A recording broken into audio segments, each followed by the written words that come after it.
Hey everyone, Metagross Freak here. If you remember, about a month ago, I posted the first episode of Comparing Creatures regarding the Tengu, and now it's time for a sequel.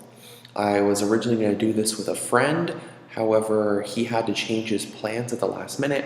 However, he may be posting over my Facebook chat some information he was going to be adding, so that may happen impromptu. So I'm sorry if I stop talking in the middle to say what he says. So, you ready?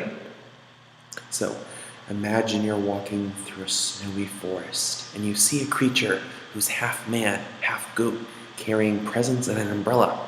If it sounds familiar, then you're probably familiar with the Chronicles of Narnia, and you'll probably recognize this creature I'm describing as Mr. Thomas, a major character who tries to protect Lucy from the White Witch. And despite how creative a character like Thomas might seem, he's not the first character like this we've seen, and that's not the first time we've seen such a creature like this. So in today's comparing creatures, we look at the fawn, also known as the satyr. So first off, you might be wondering, what is a fawn? What is a satyr? How are they related? And how accurately do we portray them in our culture? These are all great questions, so let's start off by answering the first questions of what they are. In Roman mythology, the faun, just spelled F-A-U-N, was the god of the forest, frequently associated with the god Pan and with satyrs. Similar to a mermaid who has a long fish tail instead of legs, the faun and the satyr are typically portrayed with the flank, the legs, and the tail of a goat, or sometimes with the tail of a horse. They also tend to have beards, goat ears, and goat horns, though these traits vary from source to source. Sometimes they can be very rude and trickstery, though other times they can be quite friendly, though there tends to be a lot of depiction nowadays, or even in earlier animation, with satyrs just chasing after nymphs.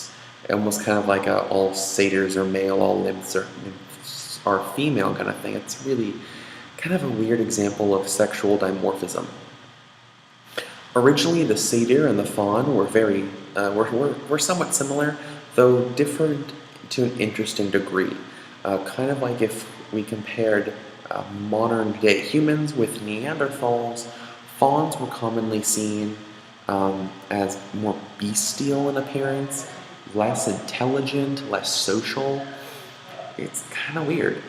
The Greeks associated satyrs with being, like I said, with the horse tail and being a little bit more horse-like, while the Roman version was more goat-like.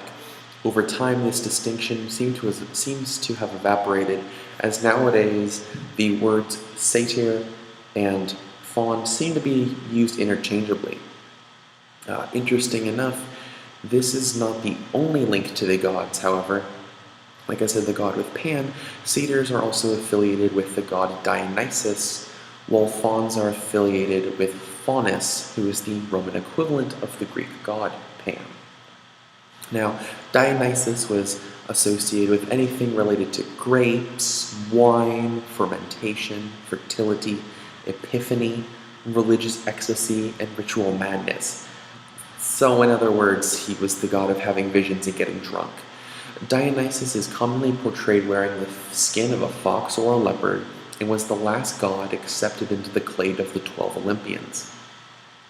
Dionysus is represented by city religions as the protector of those who do not belong to conventional society, and thus symbolizes everything that's chaotic, dangerous, unexpected, and everything that escapes human reason, and which can only be attributed to the unforeseeable action of gods. Pan, however, is a very different god, associated with shepherds, flocks, wilderness, hunting, music, spring, fertility, and being a companion to nymphs. His name originates from Paean, spelled P-A-E-I-N, meaning to pasture, and is like a faun or satyr, and similar to a faun or satyr, has the flank, legs, and horns of a goat. Pan's father is unclear in mythology, and while it's generally said that Pan is a son of Hermes, he's sometimes referred to as the son of Zeus, or even, you guessed it, Dionysus. Pan is also one of the few gods to permanently die, though it's unclear how he died, as it was merely said to the sailor Themis to spread the word that Pan had died. I'd like to make this interjection right now because my friend actually just sent me this. Hold on, let me check this.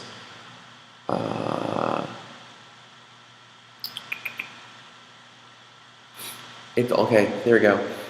This will be brought up again later, but it's mentioned that in Roman mythology, Dionysus was called Bacchus, who's the god of revels. Let me respond to him really quick.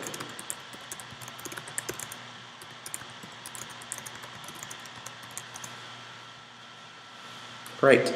So now I want to address something that's a little off topic, but I think is actually quite relevant to what we have to say, because we're addressing religions. You may be wondering why some portrayals of Satan have goat-like features, namely the horns and the legs. And this was something I was wondering too. My research uncovered that in the times of the Knights Templar, the goat-like idol god Baphomet was associated with the occult and mystic traditions. And around the 1800s, Baphomet, who was very goat-like in appearance, was adopted as a symbol by the Church of Satan, or Satanism, resulting in the image of a goat being incorporated into our kind of mindset of the appearance of Satan. So yeah, don't worry guys, chances are the only thing about goats that is evil is their eyes, which I found out is actually an adaptation to increase peripheral depth perception, though horizontal pupils still is disturbingly creepy.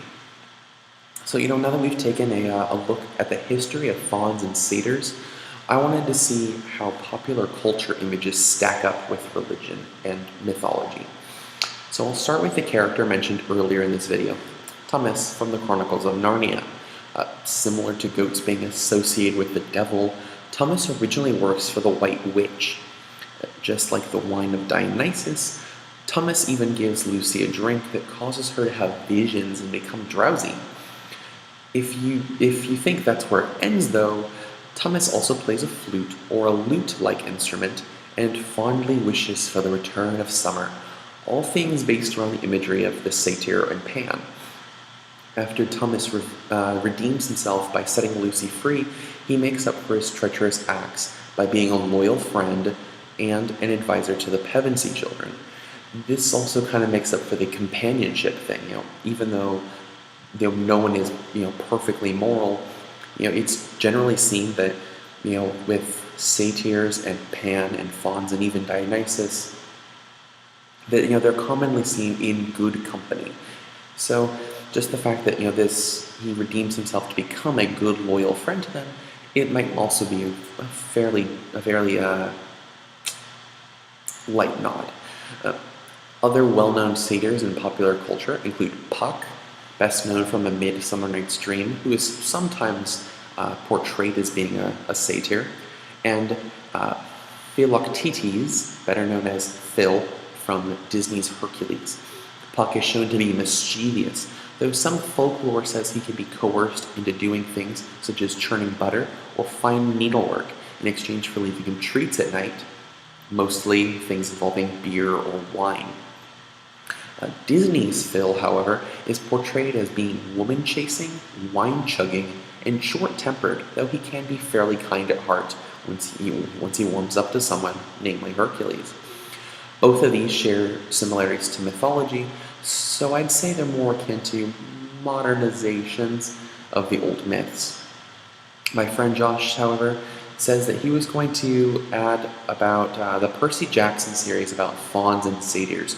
I haven't read the Percy Jackson series, however, I do know that everyone in the camp, I think it's Half-Blood, wants to try to live up to their godly potential, and that the satyrs, part of their goal in life is to meet Pan. He also says, I'll get to that. I'll get to the second part.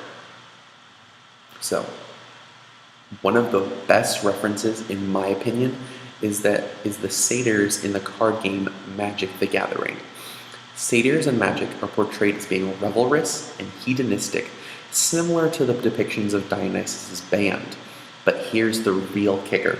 The character of Xenagos is heavily based around him. Similar to people who choose to worship Dionysus, Xenagos was viewed as an outcast, even by other satyrs, and just how these people are viewed as being chaotic and dangerous and unexpected, escaping human reason. Xenagos did all that and more.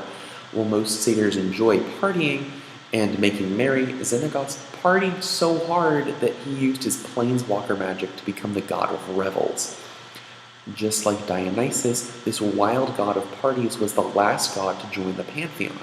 And just how Dionysus is the youngest god on Olympus, Xenagos' reign was very short-lived, being kicked out of Theros for causing basically too much discord, only a few days after his ascension. It's unknown if Xenagos survived being torn to shreds, only that he fell out of Theros. This mystery surrounding his death sounds a lot like Pan, who is said to have died, though it wasn't really known for sure how he died. My friend Josh says that Pan had multiple aspects similar to Xenagos, finally mentioning that that Dionysus in the Roman form was referred to as Bacchus, who is the god of revels. So, all that kind of makes it seem like Xenagos is kind of a mixture of Pan and Dionysus. Pretty cool, huh? Now, I'd like to mention that I'm no expert at mythology, legends, or popular culture, but I'd like to personally thank you for watching this video comparing satyrs of popular culture to their original legends. If there's a specific creature, legend, or being you want me to analyze, please post in the comments below and I'll see what I can do. Once again, thank you for watching. I'm Metagross Freak. Until next time, party hard.